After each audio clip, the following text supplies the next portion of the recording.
He looked at the words he himself had written some hours ago, and his lips began to quiver. He bent his head very low into the paper, but he was not able to pronounce anything. Many years ago, in a small village in Ife, there was a little boy named Shola. Shola was the third child of the Folarins. He had two sisters, Bimbo and Adenike. Shola was a different kind of child from his sisters.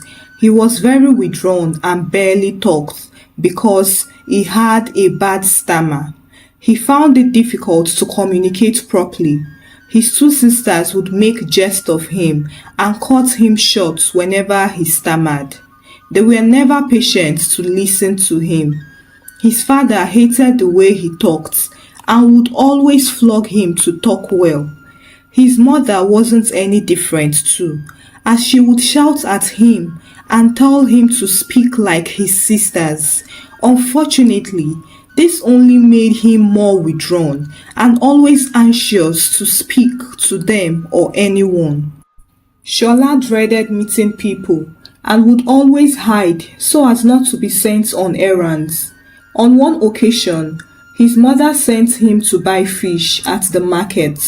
On his way, he met a woman whom he passed without greeting. The woman felt disrespected and called him back. She told him, "Did your mother not teach you to greet your elderly ones? Don't you know it is rude to walk past an adult without greeting?" Shola looked at her, unable to say a word. This infuriated the woman, and she asked him, "Are you deaf? Can't you talk? What is your name?" Shola began to stammer, My. The woman cut him off, shouting at him, "Not only are you disrespectful, you are also dumb. You don't even know your name. You surely lack home training. Leave my sight." Shola left the woman in tears. He was angry. He didn't intend to pass the woman without greeting, but as he approached her to greet her, he became anxious and the words got stuck in his throat. That was why he walked past her without greeting her. He wasn't dumb. He knew his name, but no one was patient enough to listen to him. When he got to the shop where he was to buy the fish, he brought out the money from his pockets and stretched it out to the woman. The words got stuck in his throat again and he couldn't say anything. The woman looked at him and asked him, "What do you want to buy?" But before Shola could produce any words, the woman shouted at him, "As big as you have forgotten what you were sent to buy. Continue standing there. When you remember, you will talk." Shola summoned courage and told the woman, "Fish." The woman looked at him and said, "Oh, you even stammer on top of your forgetfulness. Your mother should be praying for you. If not, your own is finished." When Shola got home, he locked himself in his room and cried.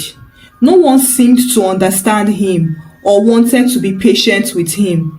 He thought to himself, "Everyone speaks perfectly. Why am I different? Am I cursed? Oh Lord, please help me." Shola attended the same school with his sisters. At school, he usually kept to himself and didn't seem to interact with anyone or even answer any question in class, even though he knew the answer. However, whenever any classwork was given, he would usually be among the top scorers in the class. His class teacher, Miss Omolola, had noticed that Shola seemed withdrawn, unlike the other children. She also knew that he was not dull, as he usually passes all his classworks. She had caught him avoiding her eyes on many occasions. She believed something was wrong with him, probably from his home. She ignored him until one day she had given the class a topic to write an essay on. After reading everybody's own, she singled out Shola's essay as he had written excellently well. She called him out and told the whole class to clap for him. Then she went on to tell Shola to read the essay to the hearing of everyone. Shola became anxious and his hands trembled as he collected the essay from Miss Omolola. He looked at the words he himself had written some hours ago and his lips began to quiver. He bent his head very low into the paper, but he was not able to pronounce anything. Miss Omolola was confused. Why could he not read the essay? Was he not the one that wrote it? At this time, the other children had started to laugh and make jest of Shola, who stood before them. Miss Omolola ordered them to keep quiet. Then she asked Shola, "Did you write this essay by yourself?" Shola looked at her and nodded. Then she asked him, "Why can't you read it?" Shola looked at the floor, scared and speechless. Miss Omolola knew that she had to unravel this puzzle. She told Shola to go back to his seat, and she continued with the class. When it was time for lunch break, everyone went out except Shola. Miss Omolola observed him as he ate, and after he was done eating, she called him to her table. She said to him, "I understand that you are a reserved boy and you don't like to associate or talk too much, but I want you to know that you can talk to me. I might be your teacher, but I am also your elder sister. You don't need to be afraid about anything. I know you wrote this essay by yourself, and I want you to read it to me alone. Nobody is around now, so you don't need to be afraid." Shola looked at her, nodded, and collected the essay, and he started to read. As he struggled to read, Miss Omolola realized that he had a very bad stammering that made him afraid to talk. She patiently listened to him while he read, and after he finished, she smiled at him and told him that he was a very good reader and a smart boy for his age. Shola looked at her surprised. This was the first time he had stammered in front of anybody without being judged or mocked. Miss Omolola gave him an encouraging smile, and he smiled back to her and went back to his seat. Miss Omolola understood that Shola was that way because he was afraid of being judged or mocked for his stammering. She knew he needed help to conquer this, and she decided to help him.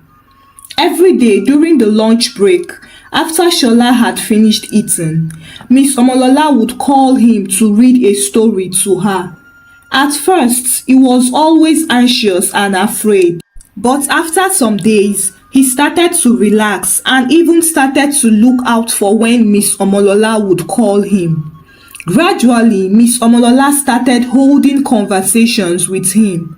She would ask him a question and listen patiently while he replied. She encouraged him to speak the exact words because she noticed that he was always trying to substitute a word for another whenever that word wanted to make him stammer the more. They continued like this, and Shola started to loosen up a bit and participate in class activities. One fateful day, a boy in Shola's class took Shola's book and ran away with it. Shola ran after him, trying to collect his book back. The boy knew that Shola could not communicate himself well, and so he hid the book away, trying to provoke Shola into stammering. Being unable to express himself, Shola charged at the boy, dragging his shirt. At that moment, Miss Omolola entered the class and summoned the two boys to her table. She asked them what the problem was, and before she could even finish asking, the other boy started to talk about how he had politely asked Shola for his book, only for Shola to start fighting him. He didn't do anything wrong to Shola. Miss Omolola looked at Shola and asked him if that was true. Shola shook his head in disagreement. Miss Omolola then asked him to say his own version of what happened. Shola, who was very angry, tried to speak, but the words started to choke him and he started to cry. The other children started to laugh at Shola, while the other boy had a smirk on his face. Unknown to him, Miss Omolola had seen the smirk on his face and understood what had happened. Immediately, she collected the book from him and gave it to Shola, warning him to stay away from Shola. Miss Omolola knew that there was work to be done on Shola. His emotions and thoughts were affecting him, making him to stammer the more.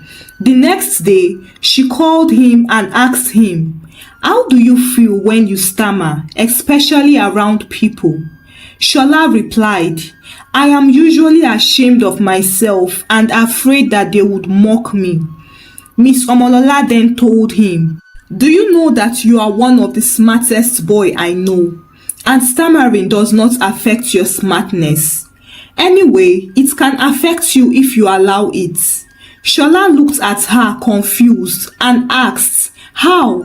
She told him, "It is a fact that you stammer and you might not be able to change it, but you need to learn to overcome your feelings and change your beliefs about stammering. You need to let go of the shame and the low self-worth you feel. You don't need to be afraid to talk to people, and when you talk to people, don't feel bad when they start to judge you or make fun of you. You can't control them, and people can always make mockery of you for any reason at all, even if you didn't stammer.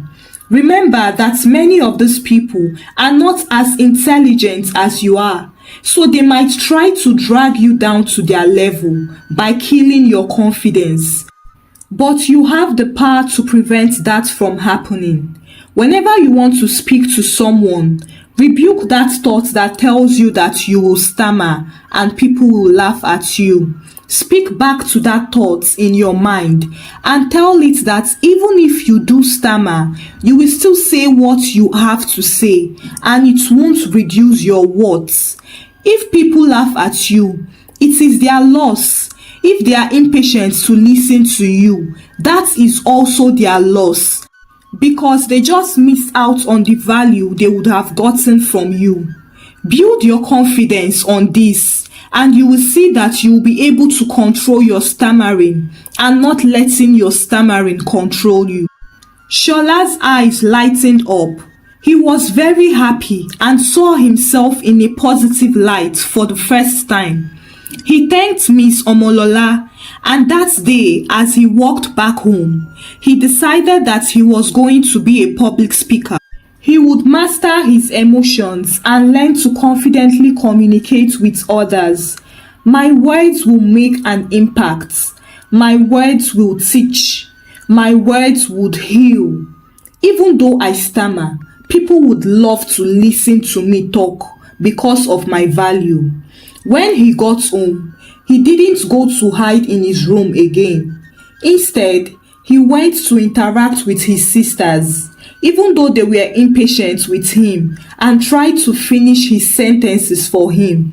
He still continued speaking and was not discouraged. At school, he started to answer questions a lot, even though his mates still laughed at him when he stammered. But they soon got used to it and started to come to him to teach them their classwork and tell them some of the stories he had read. Gradually, Shola's confidence grew, even though he still had some down moments when he felt bad and wished that he would stop stammering.